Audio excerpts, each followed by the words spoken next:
Welcome to the market money magnet guys.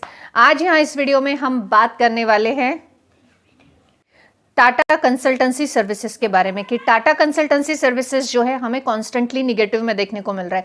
आज की अगर हम बात करें तब भी 0.72% की निगेटिविटी है। वहीं पे आप अगर लास्ट 5 दिन की बात करेंगे तो करीबन 3.25% से ज़्यादा की निगेटिविटी देखने को मिल रही है और एक महीने में मैक्सिमम 11% की निगेटिविटी आपको देखने को मिल रही है। 11.5% से भी ज़्यादा की निगेटिविटी आपको इसमें देखने को मिल रही है। लास्ट 6 मंथ की अगर हम टीसीएस की बात कर ले तो तब भी हमें 25.44% की निगेटिविटी देखने को मिल रही है और पिछले एक साल में करीबन 25.66% की निगेटिविटी हमें टीसीएस में देखने को मिल रही है, यानी करीबन 1055 पॉइंट्स की गिरावट हमें टीसीएस में देखने को मिल रही है। टाटा ग्रुप से बिलोंग करने वाली इस कंपनी के इस लास्ट ईयर के पूरे एक साल के कांस्टेंट गिरावट के पीछे 5 मोस्ट इंपॉर्टेंट रीजन रहे हैं जो कि आज हम इस वीडियो में कवर करेंगे। अब इस गिरावट में ये गिरावट कब तक चलेगी या हमें बाइंग अपॉर्चुनिटी कब मिलेगी, ये भी चीज पर हम डिस्कस करेंगे। सबसे पहले हम देख लेते हैं ये 5 चीजें जिसके चलते कि टाटा कंसल्टेंसी में पिछले एक साल से कंसिस्टेंसी से गिरावट का माहौल बना हुआ है। इस गिरावट के पीछे जो सबसे पहला रीजन रहा है वो रहा है ग्लोबल आईटी स्लोडाउन। ये हम जानते हैं कि मेजर यूएस और यूरोपियन क्लाइंट्स जो है वो कट हो रहे हैं आईटी बजट्स में से due to the recession fear और delay in digital transformation plans. अब ये चीज़ें हम बहुत टाइम से देख रहे हैं मार्केट में कि यूएस और यूरोपियन क्लाइंट्स जो है ये कट हो रहे हैं और डिजिटल ट्रांसफॉर्मेशन प्लान्स जो है वो भी रिसेशन की वजह से हमें उसके कटिंग का भी फियर कॉन्स्टेंटली देखने को मिल रहा है। रिसेंटली टीसीएस ने जो है एम्प्लॉय कटिंग का भी अनाउंसमेंट किया हुआ है और ये जो डीले इनफ्लो है ये साइकिल की वजह से भी जो लेगेसी सर्विसेज एक देखने को मिलती थी टीसीएस की तरफ से वो हमें देखने को नहीं मिल रही और टीसीएस का कोर बिजनेस इससे इफेक्ट होता हुआ देखने को मिल रहा है। तो सबसे पहला रीजन आईटी जो ग्लोबल आईटी है वो हमें स्लो डाउन देखने को मिल रहा है। जो सेकेंड रीजन इसमें है वो है high attribute plus lay off.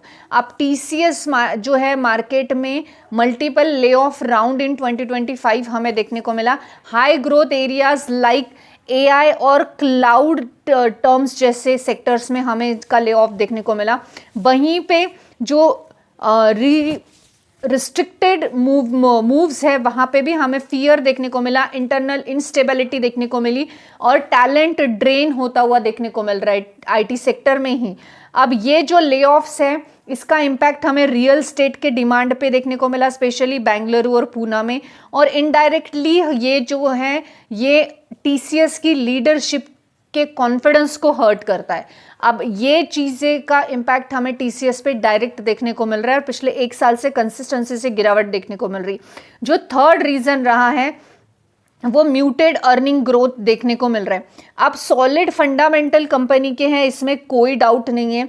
TCS जो है ये फ्लैट और मेडी डिक्लाइन रेवेन्यू और प्रॉफिट लास्ट 2 क्वार्टर से दिखा रहा है। अब स्ट्रॉन्ग डॉलर बेनिफिट टीसीएस के पास अवेलेबल है क्योंकि इनके मैक्सिमम क्लाइंट्स जो है यूएस से और यूरोपियन कंट्रीज से देखने को मिलते हैं।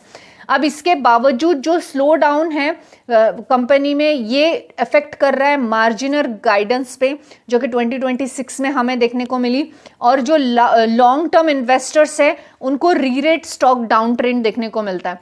अब डाउन ट्रेंड अगर स्टॉक देखने को मिलेगा, जैसे लॉन्ग टर्म इन्वेस्टर्स जिन लोगों ने अभी एक साल पहले इन्वेस्ट किया होगा और तब से लेके कंसिस्टेंसी से ये डाउन ट्रेंड में जा रहा है, जैसे हमने देखा एक साल में 25% की गिरावट में था, तो ये जो इन्वेस्टर्स है ये डेफिनेटली यहाँ पे इफेक्ट कर रहे हैं कि भाई जब से मैंने बाय किया तब से ये स्टॉक गिर ही रहा है।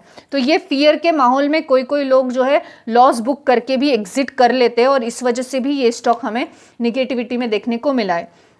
इसके अलावा जो फोर्थ रीजन रहा है वो एआई एंड ऑटोमेशन लैग, यानी जो कॉम्पिटिटर्स है लाइक इंफोसिस, एसेंचर और LTI माइंडट्री, ये एग्रेसिवली जो है एआई सर्विसेज में हमें प्रोवाइड करते हुए देखने को मिल रहा है, लेकिन टीसीएस इस मामले में लैगिंग देखने को मिल रहा है। नेक्स्ट जनरेशन कैपेबिलिटीज जो है वो हर्टिंग देखने को मिल रही है और फ्यूचर ग्रोथ का कॉन्फिडेंस टीसीएस का कम होता हुआ देखने को मिल रहा है। क्यों? तो क्योंकि जो इसके कॉम्पिटिटर है ये बहुत एग्रेसिवली AI सर्विसेज में एग्रेसिवली इन्वॉल्व है, बहुत अच्छी सर्विसेज प्रोवाइड कर रहे हैं, वहीं पे TCS जो है ये अभी भी लैगिंग देखने को मिल रहा है नेक्स्ट जनरेशन कैपेबिलिटीज़ में, यानी अभी तक ये उतने अच्छे से अडॉप्ट करके नई सर्विसेज को प्रोवाइड नहीं कर पा रहा है। इसके अलावा जो फिफ्थ रीज़न हमें देखने को मिला है वो मिला है FIS का सेलिंग प्रेशर। अब ये तो हम जानते हैं कि फॉरेन इंस्टीट्यूशनल इन्वेस्टर्स जो है ये पुलिंग आउट हो रहे हैं इंडियन IT सेक्टर से। अब इसके पीछे बहुत सारे रीजंस हैं, उसके ऊपर हम अलग से कभी बात करेंगे। अब इंक्लूडिंग TCS भी इसमें इन्वॉल्व है कि इसके भी FIS जो है वो फॉरेन इंस्टीट्यूशनल इन्वेस्टर्स ये कंसिस्टेंसी से हमें जो है मार्केट से एग्जिट लेते हुए देखने को मिल रहे हैं। अब US के इंटरेस्ट रेट जो है ये वोलेटाइल देखने को मिलते हैं। स्ट्रॉन्गर अपॉर्चुनिटीज़ जो हैं AI स्टॉक्स में ग्लोबली वो उसमें ट्रेड अनसर्टेंट है बिटवीन इंडिया और US। ये वाली फैक्टर की वजह से TCS पे भी काफ़ी निगेटिव इम्पैक्ट है, क्योंकि TCS का मैक्सिमम क्लाइंट बेस हमें US से देखने को मिलता है। अब ट्रेड डील का अनसर्टनिटी तो पूरे मार्केट को इम्पैक्ट कर रही है, पर सबसे ज़्यादा IT सेक्टर को, और IT सेक्टर का सबसे दिग्गज स्टॉक TCS होने की वजह से ये लीडिंग स्टॉक पे सबसे ज़्यादा इम्पैक्ट देखने को मिल रहा है। क्योंकि जैसे ही इंडिया और US का ट्रेड डील जो भी होगा फिक्स होगा, उसके बाद हम बोल सकते हैं कि थोड़ी स्टेबिलिटी मार्केट में IT सेक्टर की तरफ आ सकती है। क्योंकि कितना डैमेज होने वाला है इस चीज़ का अंदाज़ा अगर पहले हो जाए तो उसके बाद उसके प्रिवेंटिवली स्टेप्स भी लिए जा सकते हैं, और उससे जो भी बचाव के लिए जितने भी पॉसिबल चांसेस है, अपॉर्चुनिटीज है, उनको भी क्रिएट किया जा सकता है। तो FI का प्रेशर और जो ट्रेड अनसर्टेनिटी है between the India and US, that is also one of the biggest reason behind TCS fall. अब इसके बाद एक और सिक्स्थ रीजन ऐड होता है यहाँ पे, वो है स्टॉक री रेटिंग। अब TCS जो है ये प्रीवियसली ट्रेडिंग इसका जो पी था ये हाई मल्टीपल 28 से 30x देखने को मिलता था on it's stability, but premium अब जो है अंडर प्रेशर ग्रोथ में स्लो डाउन देखने को मिल रहा है। और ये जो प्रेशर ग्रोथ हो रही है, प्रेशर में ग्रोथ स्लो डाउन हो रही है, उस वजह से इन्वेस्टर्स के सेंटिमेंट्स वीकर हो रहे हैं। जो एक लीडिंग इसका वैल्यूएशन करेक्शन था ये देखने को मिलता है, और एक जो लीडिंग इसकी पोजीशन थी इसके ऊपर अब क्वेश्चन मार्क इन्वेस्टर्स को उठाते हुए इन्वेस्टर्स देखने को मिलते हैं। क्योंकि जब ये प्रेशर में है तो ऑब्वियसली इसका ग्रोथ भी इफेक्ट करेगा, और ये 5-6 रीजंस जो कॉन्स्टेंटली इसको हैमर कर रहे हैं, not only this stock but also the IT stock whole, but the TCS which is fundamentally strongest stock, still ये पिछले 1 साल से आपको निगेटिव रिटर्न्स दे रहा है। तो ये 5 जो रीजंस रहे हैं ये डायरेक्ट इनडायरेक्ट इन्वेस्टर्स के सेंटिमेंट्स पर इफेक्ट कर रहे हैं।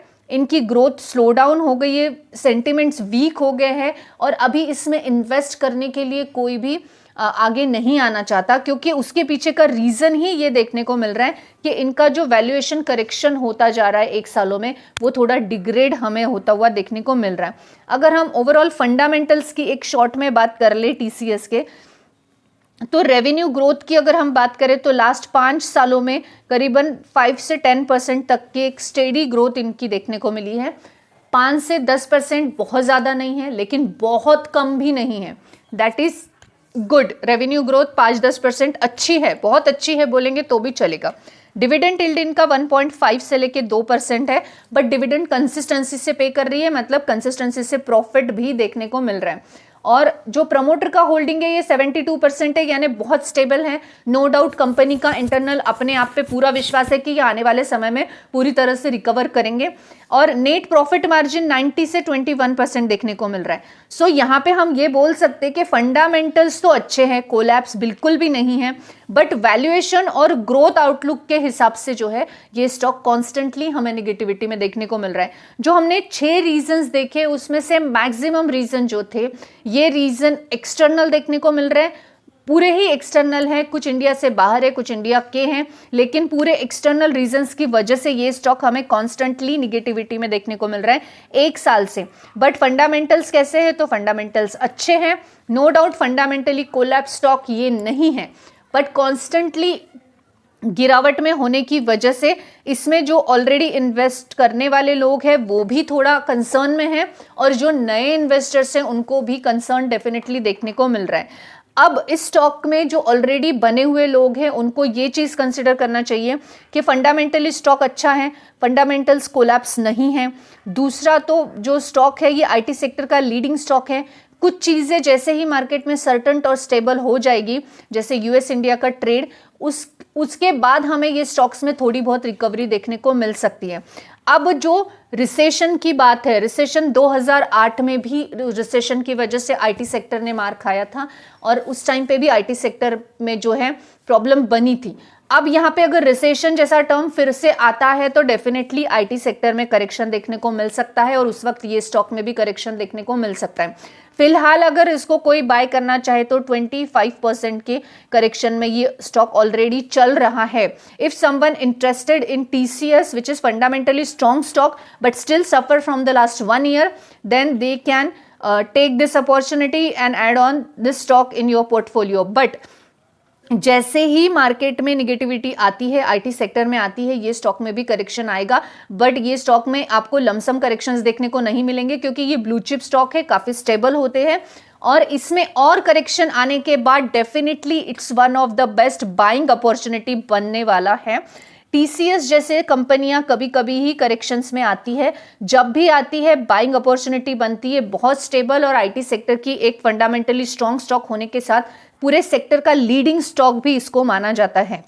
This information is only for the educational purpose. I am not giving any recommendation here, neither a buy nor a sell. I hope this information is informative for you. Thanks for watching.